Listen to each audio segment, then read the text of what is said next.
Bakit kailangan maghintay ng 48 hours bago alisin ang formworks ng poste? Alam mo kung bakit? Hindi agad inaalis ang formworks pagkatapos magbuhos ng concrete sa poste.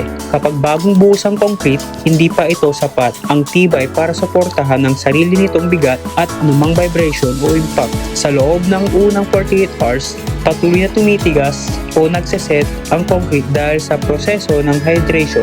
Dito nabubuo ang lakas ng concrete para maging matibay at matagal ang buhay ng struktura. Kung aalisin na agad ang formworks, maaaring magkaroon ng una, bitak o crack.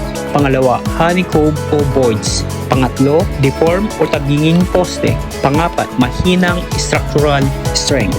Kaya sa karamihang residential project, hinihintay muna ang hindi bababa sa 48 oras bago tanggalin ang formworks ng poste. Depende pa rin sa design, weather condition o recommendation ng structural engineer.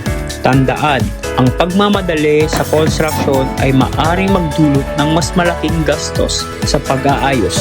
Follow, like, and subscribe para mas marami pang construction tips at actual site experience. Salamat guys, and God bless.